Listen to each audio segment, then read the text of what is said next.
যুদ্ধবিরতির মধ্যে ইরানের তেল বিক্রির অনুমোদন বাতিল করেছে যুক্তরাষ্ট্র। মঙ্গলবার হরমুজ প্রণালীতে 3টি ট্যাঙ্কারে ক্ষেপণাস্ত্র দিয়ে আঘাত করা হয়েছে বলে জানিয়েছে ব্রিটিশ সামরিক বাহিনী। এর পরপরই যুক্তরাষ্ট্র ইরানি তেল বিক্রির একটি লাইসেন্স বাতিল করেছে, যা যুক্তরাষ্ট্র ও ইরানের মধ্যকার অন্তর্বর্তীকালীন চুক্তির স্পষ্ট লঙ্ঘন। জাতিসংঘের আন্তর্জাতিক মেরিটাইম অর্গানাইজেশনের তথ্য অনুযায়ী জ্বালানি পরিবহনের এই জলপথে গত এপ্রিলের শেষের পর থেকে এটি একদিনের সবচেয়ে বড় হামলার ঘটনা। এই নতুন হামলা প্রণালীতে জাহাজ চলাচল বন্ধ হওয়ার ঝুঁকি তৈরি করেছে। এর কয়েক ঘণ্টা পর যুক্তরাষ্ট্রের অর্থ মন্ত্রণালয় গত মাসে জারি করা 60 দিনের নিষেধাজ্ঞা শিথিলের সিদ্ধান্ত বাতিল করে। যুক্তরাজ্যের মেরিটাইম ট্রেড অপারেশন সেন্টার জানিয়েছে, ওমানের লিমাহর কাছাকাছি হরমুজ প্রণালী দিয়ে দক্ষিণে যাওয়ার সময়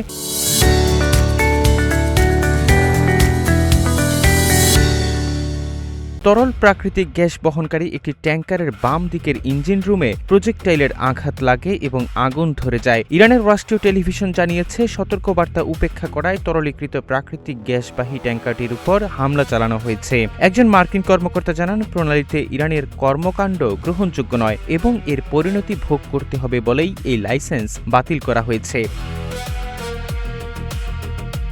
ইরানের যৌথ সামরিক কমান্ড গত বৃহস্পতিবার সতর্ক করেছিল, প্রণালী দিয়ে চলাচলকারী সমস্ত তেল ট্যাঙ্কারকে অবশ্যই তাদের অনুমোদিত রুট ব্যবহার করতে হবে। তারা আরও বলেছিল, প্রণালীতে মার্কিন বাহিনীর যে কোনো ধরনের হস্তক্ষেপের দ্রুত এবং নিষ্পত্তিমূলক জবাব দেওয়া হবে। মার্কিন নৌবাহিনীর তত্ত্বাবধানে পরিচালিত একটি বহুজাতিক সংস্থা জয়েন্ট মেরিটাইম ইনফরমেশন সেন্টার সোমবার শিপিং কোম্পানিগুলোকে জানিয়েছে, ওমানের চারপাশের রুটটি সম্প্রসারিত করা হয়েছে এবং এটি সব ধরনের যাতায়াতের জন্য উন্মুক্ত রয়েছে। উত্তর দিকে ইরানি রুট ব্যবহারকারী জাহাজগুলোকে তেহরানের কাছে নিবন্ধিত হতে হয়, আর যারা দক্ষিণ দিকে যায় তারা ওমান ও যুক্তরাষ্ট্রের সঙ্গে সমন্বয় করে কাজ করে।